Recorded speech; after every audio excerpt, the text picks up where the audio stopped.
আসসালামু আলাইকুম। আমরা এখন যে জায়গাটাতে আছি এটা গণেশপুরের ঐতিহ্যবাহী কুলিয়ারা। এই কুলিয়ারাটা অনেক জঙ্গল ছিল, জঙ্গলে ভরা। এই যে এইদিকে অনেক বড় একটা টিকর ছিল। এই টিকরে কথিত আছে এটা ছিল ভূত পেতের মেন হেডকোয়ার্টার।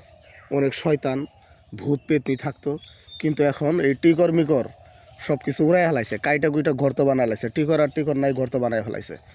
দেখুন, ভয়ঙ্কর একটা আড়া ছিল, কিন্তু আড়াটা এখন একদম পরিষ্কার, একদম পরিষ্কার, ফটফটা হয়ে গেছে। এই আড়াটা ফটফটা হইল কিভাবে, এটার ব্যাখ্যা করব। এই আড়াটা ফটফটা করা, তার মানে একদম পরিষ্কার করার জন্য দায়ী হচ্ছে দাঁত মাজা। এই আড়া থেকে এই এলাকার পোলাপান কেউ আর পেস্ট কিনে দাঁত মাজে না, ব্রাশ করে না। সবাই জংলার ঢাল ভাঙ্গে দাঁত ব্রাশ করে।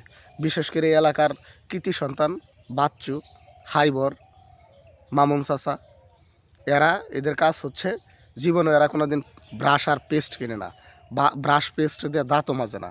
এরা এই যে আসবে বাইঠার গাছ, নয়তো আপনার মটরের ডাল, এগুলা ভাঙ্গে, তার মানে তুতরা পাতা নাই, বিলাই হুমহুমি নাই, যখন সামনে যে গাছ পড়তাছে টান মাইরা তুলতাছে, এবা মোটা হইক চিকন হইক ভাঙতাছে আর দাঁত মাছতাছে।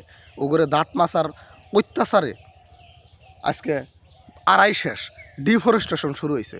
কিভাবে তারা জংলার ঢাল ভাঙ্গে, বাইঠের গাছের ঢাল ভাঙ্গে দাঁত মাজে, এর একটা নমুনা আমি দেখাইতেছি। আমি নিজেও এই ডিফরেস্টেশনের একটা সাক্ষী হতে চলেছি। দেখুন আপনারা।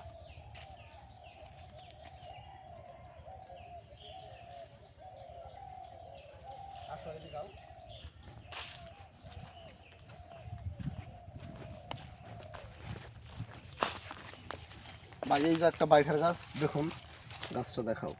এই যে একটা বাইঠার গাছ, এটাকেই বলা হয় বাইঠার গাছ। অত্যন্ত তিতা, তবে এটা দাঁতের জন্য খুবই ভালো, দাঁত মাজার জন্য। এই এই ধরনের গাছে এই আড়াটা ভর্তি ছিল, কিন্তু হাইবার আর বাচ্চার অত্যাচারে এই গাছ এখন বিলুপ্তির পথে। তো দাঁত মাজার স্বার্থে আমারও একটা ভাঙতে হইতেছে।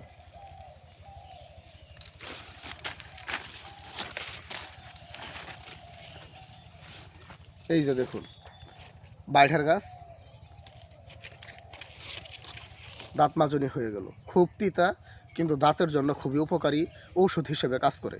এইভাবে এই এলাকার পোলাপান এই ঘাস ভাঙ্গা, জংলার ঘাস দিয়ে দাঁত মাজতে মাজতে আড়াডারে বিলুপ্ত করে দিছে, ধ্বংস করে দিছে। আমরা জোর দাবি জানাবো বাচ্চু হাইবারের প্রতি, তোমরা আর আড়া ধ্বংস করো না, দয়া করে টাকা দিয়ে ব্রাশ আর পেস্ট কিনে দাঁত মাজো। আমরা তুমগরে দাঁত মাজার জন্য এই ডিফরেস্টেশন আর চাই না।